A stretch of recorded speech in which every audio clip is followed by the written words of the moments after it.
Welcome back to iHeartRadio So Bad It's Good. Today, I am so excited about our next guest. I am shocked that this is actually happening. This person we're about to talk to name checks Taylor Swift multiple times in her new book. She even brings up the Eras tour, and I was thinking about all of our next guest eras herself that she's gotten through by the age of 30. Now, if you are a student of the internet, like I have been over the last 10 years, our next guest is a pop culture icon. You might know her as a writer, a master marketer, a designer, an it girl, and at one point an addict, a villain, a hero, a Reddit mainstay. And at multiple times, she's been called a scammer. So I am happy to say her first book, her memoir, Scammer, is shipping now. Scammer finally is able to take back her narrative. And you guys, I hate to burst anyone's bubble, but this book is fucking good. It is good. Without further ado, I read this book. That's why I'm so excited to speak to her. Without further ado, please welcome the one, the only, the patron saint of Cambridge and chaotic good, Miss Caroline Calloway. Thank you so much for being here. Oh my God. That was the best fucking intro I've ever heard in my entire life. Are you available for like events for even just like Yes, please. Could I just and parties? Can you just follow me around like yeah. I'm thinking medieval herald style outfit, little trumpet, and just that anytime I enter a room. That was so kind and so amazing. And I feel like, yeah, don't forget parties and first dates. Can you do that to me every morning when I wake up? That's amazing. Thank you so much. I'll be your hype man. This is like Puff Daddy and Puff Daddy's hype man at this point. Yeah, yes. Oh my God. I literally feel like you've given me a gift. Like I really feel that feeling of like, oh my God, I didn't get you anything. I didn't know we were exchanging gifts. Listen, like your presence here, you are the gift. Thank you. No, thank you so much. No, my God, Caroline, I got to tell you, the bone I have to pick with you right now, though, is I started reading this book. Like you guys know, I've been on vacation. I took my parents to Alaska, and that just ended. This happened spur of the moment. Somebody said that you were potentially doing interviews, and I said, well, there's no way she's going to do this. And then you actually did it, and I was just so shocked. And then last night I finished working on the show. I started reading the book, and I set my alarm early to wake up to finish it, and I couldn't put it down. So I finished it last night. So I stayed up way too late. I look like death warmed over right now, but I couldn't put this down. It was so exciting. And I just wanted to ask you before we get into any of the actual questions is like, how does this moment feel where we're actually reading something that not has been promised, but we've been waiting for so long? How does this moment feel where the reviews are like overwhelmingly positive right now? Yeah. It feels, I just feel like for several years there, I could not catch a fucking break. My dad died, my grandma died, my stepdad died. I went viral as a scammer. I went viral as a scammer again. My ex-best friend sold me out. Like it was just really rough there for a while. And it just feels so good, And Yeah.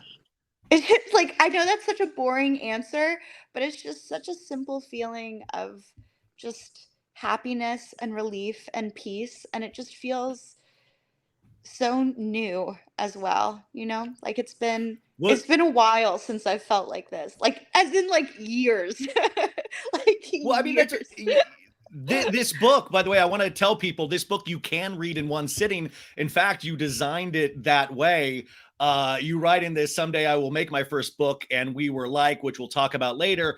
But for now, you have this book, day book of 67 vignettes. Day book is a word I coined for writing that's intended to be finished the same day you start reading, evoking the magnificent childhood pleasure of devouring a story cover to cover in a single afternoon. And you really, truly did that. Was that really by design, or is that like, hey, I wrote this amount, I'm just going to call it a day book? Although I like that idea, and I will, I give full permission for anyone out there who finds themselves in that situation to use this word I've coined and be like, you know what? I meant to write this. Like, yeah. It's actually a day book. It's what it's called. But no, I really did mean to make it that length, because the thing is, I was working around several constraints. One is that Scammer is not the first book I wanted to publish, but it's the first book I had to publish, because although people rightfully say that I'm very delusional, I think I nurse a lot of delusions, especially in times of like extreme hope vacuums. I think self-delusion can be like a very powerful tool, and one that I've really employed to stay optimistic when I felt like, the odds were really stacked against me. But I also think a lesser discussed part of me, dare I say, a fully ignored part of me, is my ability to grapple with and to respond to reality. And the reality is that Scammer is the first book I had to publish, even if I didn't want to. It's the right title, it's the right content. But my dream is always to make a memoir called And We Were Like. And in order to still be able to make that someday, I had to make Scammer short. I had to make it small enough that I could still save enough content to like fill at least like more than half of all my best stories. I needed to be able to leave out. So it worked well, like in terms of like master plan to make a day book, like long-term career goals. It also worked really well. Just I believe what I wrote, that there is like a magnificent pleasure that like evokes childhood of like finishing a book cover to cover in a single day. Like, who gets to do that anymore as an adult? No one. Yeah, Caroline, I was like, pages.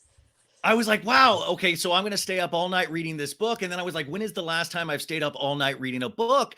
And I was like, this is, then I was all proud of myself for finishing a book that wasn't an audiobook, by the way, you guys. This wasn't an audiobook, which you name check Kat Marnell in this, How to Murder Your Life, How to Murder a Life, which I listened audiobook form. How to Murder Your Life. I listened to that on audiobook form, and I was like, oh, I regret not reading it with my eyes, but I'm so happy to say that I actually read this with my eyes. And you actually did this quote intro, I'm sending you a luxury first edition. Not only are you reading it with your eyes, you're getting one of these turquoise packages once. Yeah, you guys, you can't see this. I think she's in her place, and you see this like huge stack of Scammer mailers in this beautiful turquoise packaging. If you go to carolinecalloway.com, you can order your first edition now that she actually signs. And sorry, I'm just geeking out here, Caroline, but the acknowledgments for this book. Well, the acknowledgments for this book are epic, you guys. The acknowledgments, usually, the acknowledgments, it's a quick thing. There's like a 10-page acknowledgement where each one, I mean, you get so much mileage in your acknowledgments. Like, Taylor Swift, Lena Dunham, Kat Marnell, Julia Fox, all of these people in your life and the way you write about them. But you bring up Taylor Swift. I keep bringing her up just because the amount of care that she has with her work and her fans. And when you presented it this way and how you were packaging Scammer, it kind of made more sense to me, because I think a lot of the times when you presented as a scammer, even with those workshops you had once done, which you talk about in this book, now you're kind of like, wow, you really want this to be an experience for the reader. You want people to have an experience. You appreciate the fandom, the pomp and circumstance of it all. Yeah, there were a couple years there when I felt really disconnected from any idea of fans. I just felt very, just disconnected from a love for the fans. But something that really helped me reconnect to like just wanting to think of every little second of the fan experience was one of the first stops on the Eras tour was Tampa, and I'm recording this here in Florida. Actually, shout out to Ryan Bailey. We are both recording this on the 4th of July, which I think is a true. Speaking of dedication to the fans, like I just want you. I don't know when this episode will come out, but like it is lunchtime on 4th of July, and like we're both here making this for our audience. I mean, I'm Pacific Standard Time. Like I'm not even. Oh my God, that's crazier. Are you kidding me? what? It's 9 a.m. You're doing this you woke up at 9 a.m. At least I got to wake Caroline, up at I'm talking like 2 hours of sleep right now. Like I'm frantic because I had all of these thoughts after reading the book, and then I went down a Caroline Calloway rabbit hole in just well, I've read about you for so long, as a lot of us have, but like I keep thinking like how exciting to be able to take back that narrative and to be able to also the thing that really shuts people up is when you actually show them what you can do and who you are. And I think, Natalie, of course, is a device, I love calling her a device, but a device that you use in this book time and time again. And she's kind of like this great literary mechanism for you in this book. And I was trying to think of like, I was like, wow, like, is it like Batman and the Joker? Like they kind of need each other, even though I don't think you need Natalie after this book. It is interesting how she really did fuel this book. Would you say she fueled this book in a lot of ways? Yeah. I say in the book that Natalie and I gave each other many gifts over the years, many of them physical, many of them intangible. And by the way, you're welcome to use the video for this podcast. By the way, I say this Are you only because sure? my cat. Yes. I know. By the way, I heard your cat purring, and I was like, "Oh my god, her cat! What a celebrity is in this as well." Look at his little mouse hat today. Isn't he so cute? But yeah, let the record show with this purring audio that a car going by. That's that he actually likes the hats. But yeah, I say in the book the last gift that she gave me was the gift of competition, because there have been 3 times in my life when she used me, and all of them were in the past 4 years. And the only time in my life, I only used her once in my early 20s, when I employed her to help me never ghostwrite, but to co-write a document that only publishers saw. It was a book proposal. And I still don't wonder if use is the right verb there, because I also paid her 18 grand for that. Like, I don't know. I think that was a fair wage for like churning out, like, I don't know, 20,000 words, of which I wrote 10,000. But she used me 3 times, but I only got angry once. The first time, obviously, was when I went viral for the creativity workshops and she pitched her story to the Cut. And I didn't find out until months later in the fall when the essay was ready. And I wasn't angry, honestly, because I think a lot of former addicts feel like they deserve punishment for like the guilt and shame that they carry of how they were during their addiction. So in a strange way, I felt like she deserved, or she deserved to be able to hurt me, and I deserved to feel hurt by her. Yeah. And then the second time she used me was 2 days after that article dropped. My father's body was found, and she called me up that same day and consoled me about his suicide, and then tried to get me to sign away like my life rights to her for $15,000 and her forgiveness. I would get the 15 grand and absolution. And I didn't know it at the time, but she would get $1 million. And if I didn't sign, she would only get 100,000. And I wasn't even angry then when I found out about the true extent of that deal, because my fucking father had just killed himself. And like, I just didn't care that like her trying to sell me out was like, it was just like so low on my priority list. Like, I didn't even feel anger. Yeah. And the third time was actually this past winter. One of my friends who's in publishing leaked the book proposal that she circulated in order to sell her book. And it was so much about me, more about me than the book even ended up being. I think that like a third of the book is about me, but in this book proposal, it was all about me. And it was, talking about how she would write more about my Adderall addiction and her own latent bisexuality, and she'd expand the Cut essay. And I grew up with a father with rage problems. So I think anger is sort of a hard emotion for me to access in a way, because I had such bad formative experiences with it, and I fear anger. But my God, I was so fucking sick to death of being used by her. And I do feel like I wouldn't have made Scammer now, and I wouldn't have released it in June if it hadn't been for that anger. And that in that way I'm very grateful. But I've never needed to use anyone else's name, anyone else's photo, anyone else's life story to sell my books but my own. And in that way, I don't need her at all. I could write about any part of my life without Natalie, but the only parts of Natalie that people care about are the parts about me. And I think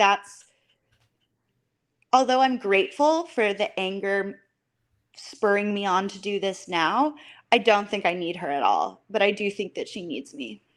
Yeah, I definitely agree with that. And I will say, you're very honest throughout the entire book, and you do employ. There's also almost the Charlie Kaufman-esque. Every time, like you'll kind of take us behind the scenes, like, oh my God, that was the worst writing, wasn't it? Or that was this, and it's this really great device that you employ a lot of times. But I remember the day when that cut article came out as, somebody that was chronically online at the time, that thing was getting passed around like wildfire because we were all, we were so addicted. You were addicted to Adderall. We were addicted to your life for a time. And we were addicted to all of these things that people were saying about you and saying for you and all of these things. And I remember I kept thinking, well, why doesn't she just fucking right? Why doesn't she put that book out? Why doesn't she just do that thing? And then reading this, I was like, wow, this couldn't have come out at a more perfect time, that things happen when they're supposed to happen. Things do. And after ripping this Band-Aid off, you say at the end, this is just a small volume of what should be many volumes on a bookshelf. I kept thinking, I was like, you better be writing every day. You are writing every day, right? Dude, I have two more books that are 75% done that I want to put out by the end of summer. Maybe that, including September and summer. They're going to come out before October. And the three of them together will be the Instagram trilogy. Yeah. And I'm very excited for them. And I've already planned the covers and the spines. The other spines are like royal Eve Klein blue, and then like a bright like lemony yellow. So when you put them together on your bookshelf with the red spine of Scammer, it'll be like a primary color trio, and they'll look so gorgeous. Like I'm already on to the next 2 day books, and I have honestly 7 more ideas for day books after this 3. And then I'm going to take all the money from those day books, which I'm going to publish. I'm going to do luxury first editions for each book. But then since I own the copyright, I'm also going to sell them to publishers to distribute. These 3 books I'm actually shopping around as a trilogy. And then I'm going to save my money, and then I'm going to pull a fucking Donna Tartt, and I'm just going to really disappear for like 5 years entirely. Oh my God. And I'm going to make And We Were Like is the plan for my 30s.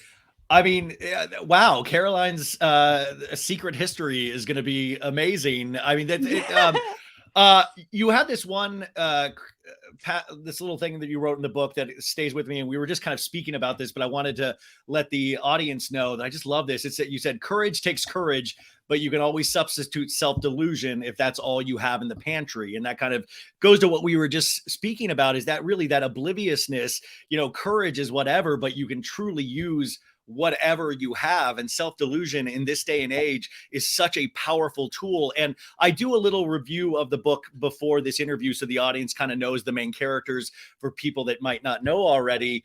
Amazing. But it is one of those things that you are this master marketer too, to remind people of, like, when Instagram first started, you were one of the first people to actually utilize it correctly before there were any rules in place. You actually bought fake followers, 40,000 followers for like $4.95 or something ridiculous. Something insane. Yeah. But you did this, you kind of had the foresight of doing this. And then you started paying other accounts that were kind of book fan accounts to start promoting your posts and things like this. What kind of gave you that foresight? And I do want to point out too, you always have this keen eye for marketing. You talk about this passage that paying attention to what all these people were talking about. They were talking about Tucker Max at the time, which, if you guys remember Tucker Max, his whole this whole bit, but you paid attention to that. Have you always been like that, of paying attention to what actually works and then finding ways to inject yourself into that? Yes. My mom, part of like our family lore, I don't know if your parents on your trip to Alaska, if there are any like stories about you as a child that like get repeated about like things about your personality that were just like apparent from a young age. Just the bedwetting, Caroline. What's the bad wedding? The bedwetting. I was joking. Being a bedwetter. The bedwetting. I was like, what bad wedding? What bad? They married me off at a young age. Yeah, it was very like, hard. Okay, child bride. Like,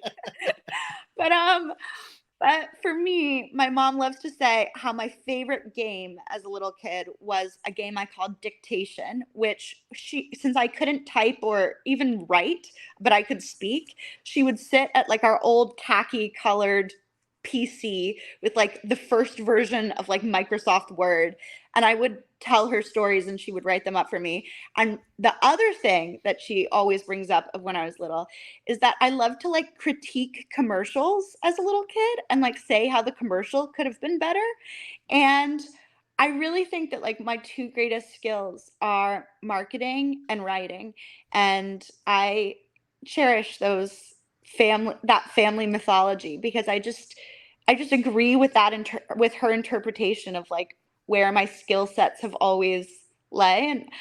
And yeah, so with Instagram, I just sort of when I saw Tucker Max and his success, I mean, sexism out the wazoo, like sexism aside, you cannot deny that he had a business plan that worked. Yeah. Like he gave away stories about himself for free on his website, then leveraged that audience into a book deal, and then leveraged that audience engagement into a #1 New York Times bestseller. And like that, sexism aside, that's a great fucking business plan. And it's how that business plan could be even better is to make it less sexist and to apply it to less sexist stories. And you can also make it even better by cutting out the need to go to a website. Bring people the free stories about yourself to build an audience straight to their social media feeds. And when I saw Tucker Max, I really like I saw a great business plan that could be even better with less sexism and with more Instagram. And I went and I made that. But you know, you were talking about self-delusion, and I actually have a question for you. How did your radio show come about? I mean, having a radio show on like iHeartRadio is like, I mean, like you're doing it. Like you're doing the damn thing when it comes to podcasting. Like how did you get here? I mean, a lot of it is delusion, but also it was the pop culture is something that I've loved so dearly since I was a kid. I just never thought you could make any money from it. So being in Los Angeles, I went like the acting route, and I had small parts in like The Office and things like that. But I talked about, well, yeah, but you fucking word. But just, now I'm fangirling. No, it's very. But I'm saying the thing that I never thought was the thing I loved since I was a kid growing up in Kansas was pop culture, was like movies, TV, music, books. I was that kid that would check out a bunch of books at the library, read all night. You know, that just opened up this whole world for me. I just never thought that I could be in it. You know, it's like somebody said, my acting teacher said, love the art in yourself, not yourself in the art. And that always stuck with me, but I just never thought I had any art in me. I just thought I was an appreciator of it, which is very valid. So anyways, I started being obsessed with reality TV ever since, you know, it originated. And I always talked about it with friends and stuff like that. Never thought anybody would care. Then when I got divorced, I found like I found online communities I never knew existed. And that's who introduced me to you. It went from reality shows to then internet figures, which you were at the time. And totally. That kind of opened up to, I started guessing on other people's shows, and then I was able to start my own. And then iHeart took over the show during the pandemic. And that was kind of this just pinnacle moment that I never thought I could do this. And now I love it so much. I do it every day. I'm obsessed with it. It shocks me that I get to talk to people like you, which my dream used to be having to have a job that I had to watch a bunch of TV and read books. And last night I said, wow, I'm living my dream. I'm living my dream. I kept thinking I should go to sleep. And I'm like, no, this is the deal. You get to do this. You get to read this. Really. I couldn't believe I was reading Scammer. Like I had read about Scammer for so long from you, but to actually read the mythical book. Well, and then to actually before anyone else. You have, in fact, we are being so stingy about who we give digital copies to, because I really want the first edition of Scammer to be like a physical product. But my path to Scammer and to actually being a writer was equally gradual. I mean, it literally took me 10 years, but there were times when I felt like no one believed I'd ever be able to do it. And I think in those moments where you don't even believe in yourself, largely because no one else does, I think self-delusion can be a really powerful tool to just like get you through. Like, I mean, obviously, ideally, self-confidence and courage would be like my first choice, but like we don't always have access to that kind of bravery and that sort of self-esteem. And in the moments when you don't, I highly recommend self-delusion to get you to where you want to go. Because a fact that really calms me is that every famous artist, every famous athlete, every famous podcaster, actor was once none of those things. Like there was a time when they were just regular people, except for Nepo babies who have it easy. But God, I would kill to be. I chastise my mom every day not being Kris Jenner. So I will say this, not to just kiss your ass the entire interview, but I was one of those people at a certain point that I thought you were never going to release this. I thought your thing was going to be keep talking about it. I thought it was like Andy Kaufman. I thought that was going to be your bit. Your entire career was just saying, when you were 60, you're going to be Scammers about to come out. I really thought. And so, but what I'm saying was that was the coolest thing to read this. And then by the end of it, I wrote this note that I almost, by the last line, which is a killer last line, you guys. She starts it off killer, shockingly, but then she ends it killer, where I almost stood up in bed applauding, because I was like, she landed it. It was a great ending to that, where I was like rooting for you by the end.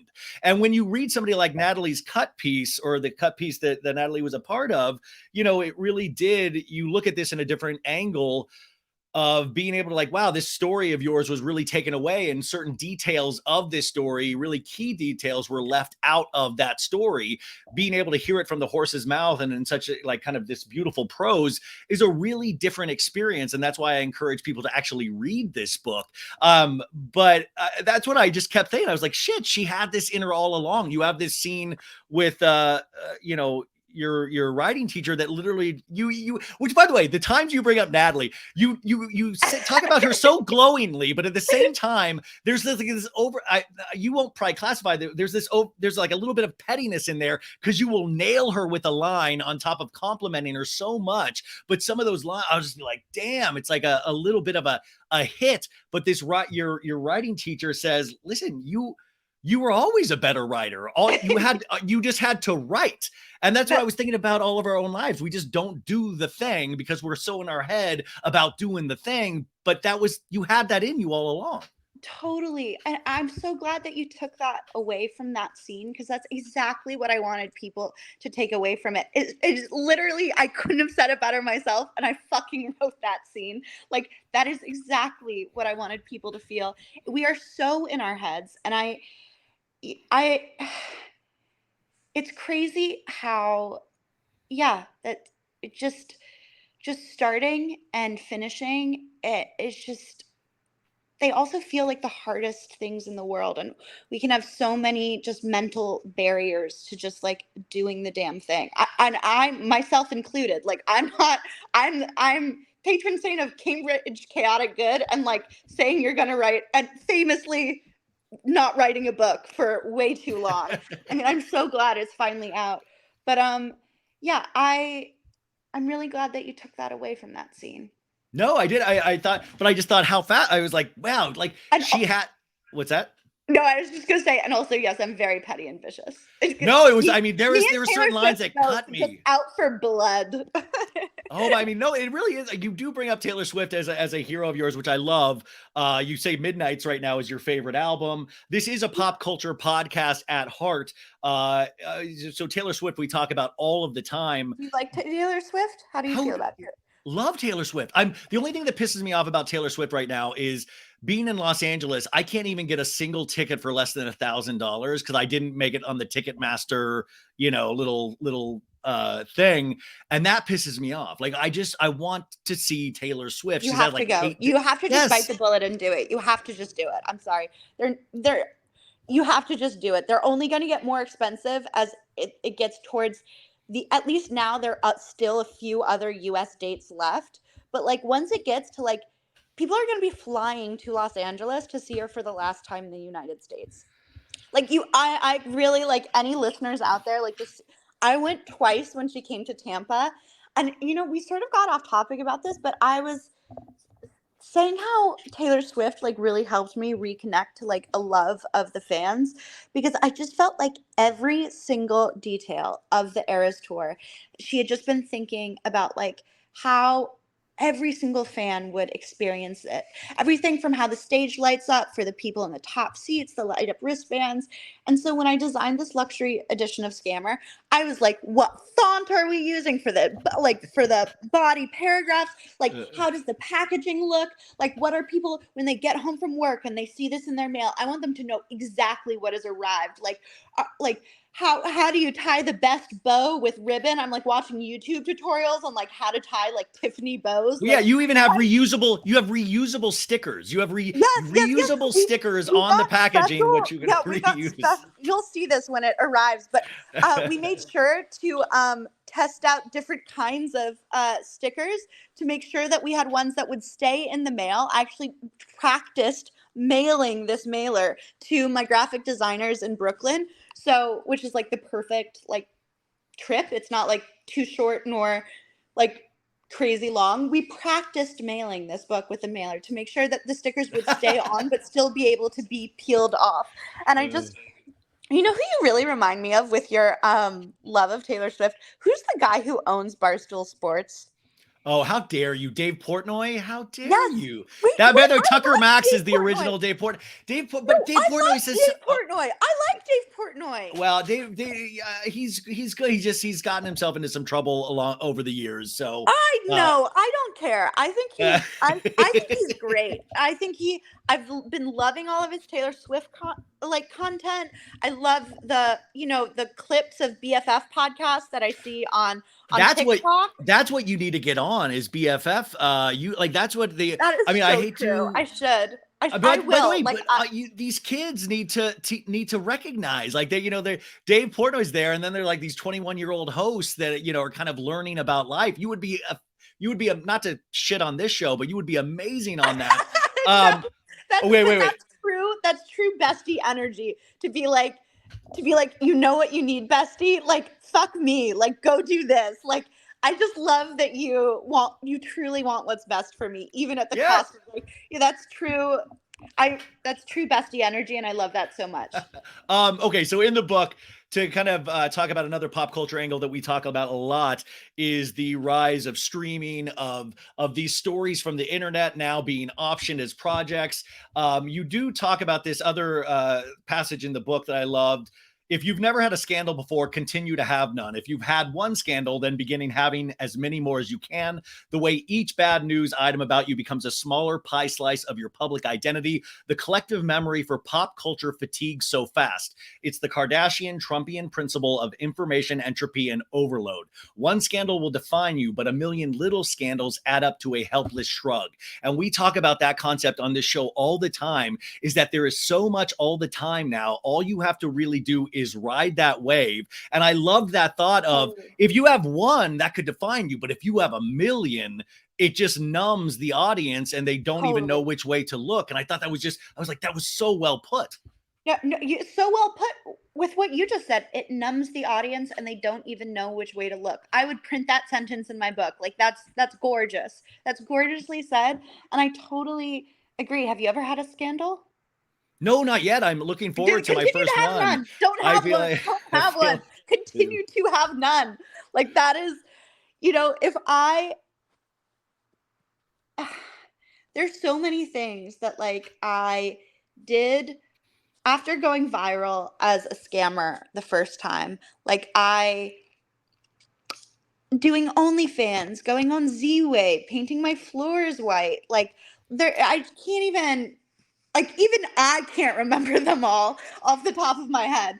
Oh my God, I remember the paintings. I regret now not buying a painting. Like, I remember when you did paint your apartment all white. I remember when the apartment troubles. I forgot about Z-Way. Like, you had all of these different little pop culture pockets. That's what I was saying. It's like so many things that you would pop up in these kind of random places that I would be like, whoa, this is wild again. That I was like, is she almost doing this on purpose? Like, this is anything that you do, there was all of a sudden this spotlight on. In fact, you talk about in the book, you know, and this is after the cut article and stuff going on Red Scare. And I remember that because I was like, that's a dangerous crowd to go in front of. And that's a dangerous, but you know, you talk about it as, well, it's part of a marketing thing. It's part of, listen, if I do this, I can then go to LA and people are going to be able to hear this story and want to be this story and want to put this on some sort of film, because Natalie had a competing project, which you talked about earlier, which she tried to get you to sign the rights away with Ryan Murphy, which was completely ridiculous. But I didn't understand sometimes, I still don't, how you would almost be the grenade. You would throw yourself on things. And I was like, that's just how are you Teflon? Do you not have like insane feelings? How would you put yourself on there to be made fun of, to be, you know, because the Red Scare ladies liked you, but at the same time, I feel like they were poking fun at you at times, you know, like, no, why do that? Okay. 2 things. One, can I tell you some steaming hot tea that I just found out? Please tell me hot goss. The hot goss is, and I can't tell you how I know this, but a friend of a friend of a friend of a friend of a friend is the friend of the show, who was the showrunner for the Ryan Murphy Netflix Natalie project. And after my Vanity Fair piece came out, they killed the entire project. That's what I was going to ask. Like, where is that project? That's the steaming hot tea. It just ended. And I hate it when people are like, I can't talk about it. Like, it just seems like just so obnoxious. Like, it just makes me want to be like, bleh. But I literally cannot talk about what's happening with the Lena Dunham script, but it will be announced soon, and I don't want to fuck it up until then. But with using myself as a grenade and whether or not I'm upset about it, dude, I am so upset about it. Like, I cry, especially during 2019 when, you know, here's going on Red Scare was like honestly one of the best, and it was one of the best business moves I ever made, and one of like the worst days of my life. Like, I had to basically like leave that recording to get on a bus to Virginia, because I was so poor I couldn't afford the train at that time, a bus to Virginia to go give the eulogy at my father's funeral. And so I like wasn't in a great mood. I didn't want to be entertaining people. I just got like, here's the thing though, here's the timeline. Natalie tells me the cut piece is coming out about 10 days before it drops. She had sold it months ago when I went viral for the creativity workshop. She had pitched the cut, reached out, and been like, let me tell you how bad Calloway really is, like, for money. And they gave her money, and she wrote this essay. And 10 days before it came out, she told me, and because a fact checker was going to contact me, and she wanted me to talk to them. And in retrospect, I shouldn't have even talked to the fact checker because, anyways, that's a different story. But I shouldn't have even talked to the fact checker, but I didn't know this yet. I was still sort of like a newbie to being canceled in a bad way. In fact, the way I'd handled the creativity workshops didn't work. It failed spectacularly. I treated that cancellation the way that I would treat a dear friend who was like, I am so angry at you. I think what you're doing is evil, and I think you're an evil person. If one of my dear friends said that to me, even if I didn't know what they were talking about, especially if I didn't know what they were talking about, I would try to see things from their point of view. I would try to understand where they're coming from. I would apologize for any hurt I had caused them. I would try to make it right. And I did that with the creativity workshops. I canceled the tour. I refunded everyone. I issued an apology when I should have just said, fuck, because all the people who hated them and thought they were too disorganized and chaotic were people for whom the event was not designed in the first place. They were never going to buy a ticket. Like, the people who bought tickets and came to the events, like, knew exactly what they were signing up for. They loved all the random, like, inside joke gifts that I gave them. They loved the chaos of the whole thing. They loved the DIY-ness of it all. And I should have just been like, fuck you to Twitter. Like, fuck you. Like, you don't get it. Like, go away. Instead, I tried to apologize. I tried to make it stop. And every single thing I did to try to make it right, Twitter just doubled down and used as proof of my evil and greed. Yeah, but you can't win. You can't win with Twitter. You talk about that. But you can't win with the internet. I didn't know that though. And I'd never been canceled before in a bad way. When I got Natalie's email months later about the incoming article, all I knew was what didn't work. So I knew that I couldn't do that again. I knew I shouldn't try to fight it. So I just thought, okay, well, I'll try to lean into it and I'll promote that article. It's funny that you say that you remember when that article came out, because I don't think I get enough credit for how much I made New York Twitter frothing at the fucking mouth for that article, like nonstop 10-day publicity. And back in 2019, pre-cut article, the cut didn't have access to the greatest number of people interested in Caroline Calloway. I did on all my @Caroline Calloway platforms. So like I was priming the target audience for this piece. And by the time it came out, it was so perfectly teed up to go viral. But what I didn't account for was, I thought Natalie would make me look really bad, but it never once occurred to me that she would lie by omission to such extent. Like, I thought she would make me seem like a manic, maniacal addict. I did not think that she would erase my pill addiction from the record and make everything I did high on drugs seem like it was a generalization instead of the Adderall addiction that you were intensely going through, which you talk about. Made me seem like a fucking crazy person. I mean, you talk about traveling overseas to get pills. You talk about detoxing by going to places where they couldn't have pills. Like you were. I also the main thing though that I didn't anticipate was that she would try to take credit for my work and that she would try to make me seem like the pretty face and herself as the brains behind the operation. And so maybe I could have still navigated this better, but then 48 hours after this article comes out, my father's rotting body is found. Suicide, ironically, by pills. And so the thing was, because she had done such a compelling, masterful job of making herself seem like the brilliant one, and me seem like the vapid, delusional, crazy one who wasn't even capable of being an accurate narrator of her own life. Not only did she get to like sell the story of me to the cut, but she positioned herself for an incoming movie deal as the only one capable of telling my life story, because I was so unhinged, you couldn't trust a word I said. And she did a great job of that. And which is a really steep hill to climb, but what made me even more incapable of like handling it better was just having to deal with the immediate grief of my father's suicide. And so which made me incapable of writing, like in intense grief. Like, I don't know about you, but like, I'm not able to like do good work. Like I just couldn't write. Like I was just so sad. It was like a nightmare, honestly, to like be alone with my thoughts. Like all I could do was cry. Like I couldn't sit at the keyboard and make beautiful, compelling sentences that could change people's minds about my intelligence or my capabilities.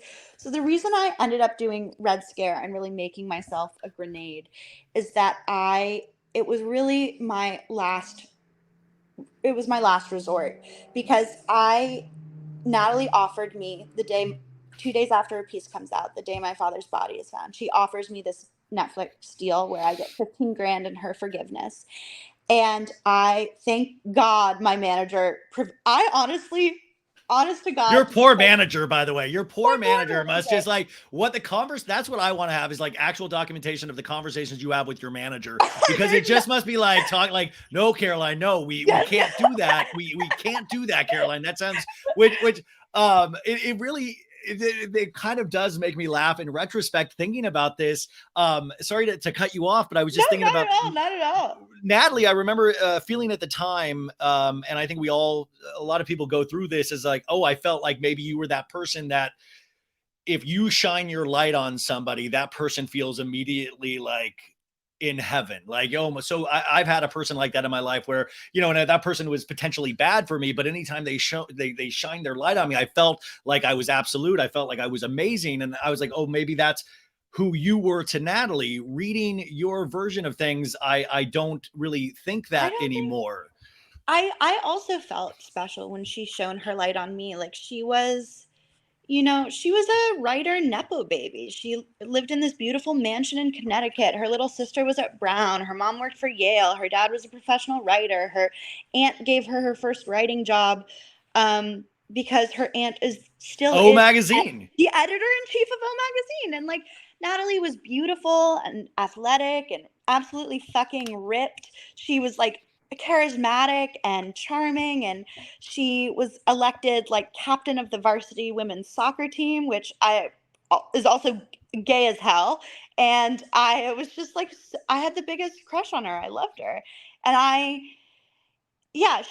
think she did a really, in terms of trying to get people on your side as a narrator, I think everyone's had situations where they've been in the presence of someone who felt special when they shone their light on them. And I think it was a very smart and ruthless narrative choice of hers to make me seem like that person so that people would empathize with her character and sort of hate mine because they could relate the character of me in their minds to someone who was radiant but toxic, ultimately toxic.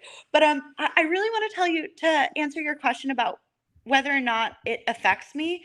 Is with the Red Scare thing, I only did that because I needed no one in LA wanted to meet with me for movie deals because they felt like Mindy Kaling's production team actually told me that they didn't think that I had anything to offer this story. This story being the story of my life. Your story. Yeah, your story. Yeah. I was like, you mean. Well, you're not I was talking about the concept of a reliable narrator in terms of reality TV, is that sometimes these characters are so out there that they're not a reliable narrator anymore. And she painted you as not a reliable narrator. And it was genius. It was genius. So then that kind of spread around a little bit. Yeah. And so I ended up doing Red Scare because I knew that if I could make New York Twitter talk, I could make LA Twitter listen. And writing was off the table. For a week, I had been trying to do interviews, but I would talk for 2 hours and they would just, you could pull quotes just from this podcast being like, just I would talk about how I was a bad friend on drugs, and the headline would be like, Caroline Calloway admits she was a bad friend, and I just felt like these reporters were all writing the same story and not letting me speak for myself. So I was like, okay, I can't write, but I can talk. Podcasts are the way forward. What is in fall of 2019, the single best podcast to make New York Twitter talk so that LA Twitter would listen? And Red Scare had a live show coming up, and they hadn't sold enough tickets, and I basically sold so many tickets by promoting the link in my Instagram story that they had no choice but to make me their headliner guest. I very much elbowed my way onto that podcast. They didn't even really want me, but I really just hammered that link for their Eventbrite link so that they'd have no choice to see the financial pull that I could get for them. And they didn't pay me. It was very much they got to keep the money, but I got access to their audience of New York media elites. And it was awful. I hated being the butt of the joke. I hated the way they made fun of me. I had to get so drunk just to tolerate it. And I was also grieving my father and had to go give a eulogy in 6 fucking hours. That's the shocking part of this. Nightmare. It was a nightmare. And to answer your question of how do I deal with it? I just really see the internet and those and interviews like that as like that is my office. And like I get a lot of shit for like not having a real job, and people think that obviously that I'm a grifter, that I'm a scammer. But like on it, behind this, inside my head, I take my work very seriously, and I think of myself as being, a lot of my job requires me to be the opposite of what we consider the word professional. Like my tits are out. I'm saying crazy controversial things. Like it's not safe for work in general. But like I think of myself as being very professional in my own head in terms of like my dedication to my work, and like I don't bring my emotions or my tears. I don't cry in my place of work. I don't cry at the office. I cry at home. I'm very sad at home when things are tough at work. But like when it comes to like doing the parts of my job that I don't necessarily enjoy doing, in fact, parts of the job that I fucking hate. You think I wanted to do Red Scare live the like 6 hours before my father's eulogy? No, I didn't. I wanted to just like fucking watch a movie and zone the fuck out. But like that, I needed to show up to work, and it needed to be done, and like I'm a fucking professional in that sense, and so I got it done. And maybe it wasn't like my best podcast ever, but like I showed up, I did well enough. I got the Lena Dunham. I got a bunch of meetings in LA. Yeah. Like, by the way, that part of the book is fascinating for somebody that loves pop culture. She goes to LA, takes all these meetings, and Lena Dunham, which she dedicates the book to, is involved in it. They're going through like not auditions, but like meeting with actors. Margaret Qualley pops up, which is, I mean, there's just some really fascinating things that in terms of pop culture, you guys would specifically love that we talk about. But also you make the point of you are not Anna Delvey. You are not Elizabeth Holmes. These people actually went to prison. You are not even in that kind of realm. And so it is kind of funny that, it is funny. Like these people all had their prestige series and stuff. And I do believe that this story or whatever is, I mean, I do think there is such a film or TV quality to all of this, but I think that's how I think of the world these days. That's how we all think of the world. But I just hope that it never, discounts your writing now that you're actually writing this out. Maybe you can play the writing professor. You'd be just please. I'm the white in my beard is coming in. Exactly. Caroline, you've always had it in you all along. You've always been the better writer. Exactly. It's so funny because my writing professor, he went on this road trip with David Foster Wallace and wrote a book about it that got made into a movie with Jason. The End of the Road, yeah. Which, did I lose you? Someone I would do I'm here. Don't worry, I'm here. Okay. A reporter from. So it's funny you mentioned TikTok because next week I'm doing foreign press. Like I have this thing in France and Sweden and Australia, a bunch of shit, and Canada, and then the week a foreign meaning anything but US and UK. I literally count UK as like my second country. But the week after that, I'm launching all my TikTok stuff. But anyways, a Swedish reporter was calling me. But back to the story about Jason Segel and Jesse Eisenberg. Jesse Eisenberg played a younger version of my writing professor. Yeah. And depending on how long, if it takes 10 more years to make this movie, he will eventually be the right age to play the character of David Lipsky again. But I don't want to wait 10 years to make this movie, so you would be great for the role. And a fun bit of lore that your readers might like to, or your readers, your listeners might like to know is that in Lena's script, I make a cameo as in that chapter that you're talking about. Chapter 60 is where I do all the name dropping, and it comes right on the heels of like the really graphic chapters about my father's suicide and this filthy hoarder home. Oh God, that was so. And I really wanted to juxtapose them. But in Lena's script, my role, my cameo, is as one of those actresses that I meet with that doesn't get the part. That the character of me is like, you're not the right fit for the role. That's incredible. See, I do have to end this, unfortunately, because I could talk to you all day. And that's I feel like great. this Then is I can call the Swedish reporter back.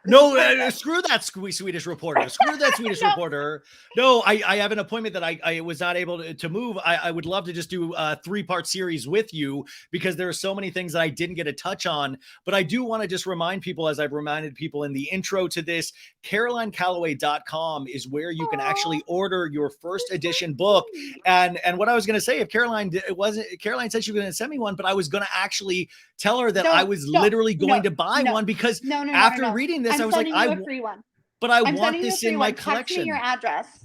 I do want this in my collection. I was really, really enthralled by it. I will read it again. I really, and I just, it's great to talk to you after. And I don't know, this is so bad to say, but I'm proud of you. And I don't want to be made fun of by Reddit or the internet, but I probably will be. But I was proud of you because like I said earlier, like this kind of good stuff will shut the people the F up. And I want to read more of your stuff. I want to, like, you actually do have this in you. I hate to be so kiss assy. I know that's what this comes off as. In fact, it's very David Lipsky of you. It's giving plays the writing professor in the movie. It's giving perfect for the role. Like, no, it's really, I really appreciate that. And especially, like not having, my writing professor, my manager's a guy, my therapist's a guy. Like, I really, not having a father, like it's just really meaningful to hear someone who is just like a adult man just be really like supportive of me. It just means a lot, and I really appreciate it. Well, do you have any kids? I hope a lot more people. No, I don't. No, I don't. No, I know I don't. I hope people. I hope people more. I hope like males, females, I hope we all kind of rally around you. And I hope it's not just in a documentary, because I used to like, oh, there needs to be a documentary about Caroline. There needs to be a series about Caroline. But I'm sure there is, because I saw actually one of your Instagram. Yeah, I'm not allowed to say anything. Well, but by the way, like just being a student of pop culture, I was like, oh, that camera rig, something actually is happening. Regardless, you guys, when any of that stuff comes out, we will be covering it on this show. Just promise me you'll never be a Real Housewife of Beverly Hills or New York. Just promise me that. I could never. I would just like, I just know that if I went on one of those shows, I'm such a weird, eccentric person. Like, if I ever went on a reality TV show, it would be nothing but like creepy clown music every time I talked. And I would, Ryan, insert creepy clown music right here. Insert creepy clown music, Ryan. It would be, yeah. Although I do have a good Real Housewives tagline. I put the artist and con artist. Wouldn't that be good? Well, I can't end better than that. That's actually perfect. Caroline Calloway, I hope I can get to cross paths with you again someday. I hope you will. I do have so many questions. I was just going to say, when more stuff comes out, I would love to come back on the pod for that part 2 or even part 3. Yeah, please don't forget this show. Have my please number. don't. I won't. I had the best time. I can't believe you're leaving me. I'm the one who's like being like that Swedish reporter. Caroline, No, Caroline, I wouldn't if it was actually important, but it's actually important, and I can explain later. But I trust you. I totally believe you. Trust you. But you guys, I'm going to put all that information in the show notes. I'll put it in my Instagram stories. I never bought any Instagram followers, just so you know. I did it all on stupid memes. So and no one can take that away from you. I know. Oh God! And that's why you've never had a scandal, Ryan. That's why no one's ever written a cut article about you. This is gonna happen. I was hoping this would be antagonistic, so we could actually make this a story that we just antagonized each other for 45 minutes. But this actually went great. So, guys, the book is Scammer. I want you to go order it. I want you to go give this a shot. I'll keep talking about this. And like I said, I'm going to give you a whole download in the beginning of more of my thoughts and more of Caroline's story. But the best way to hear Caroline's story is to read Caroline's story, the one that she wrote for herself in the memoir Scammer. And I'm just, I'm very happy to talk to you. And I'll talk to you again soon. I can't wait for the next episode of the pod.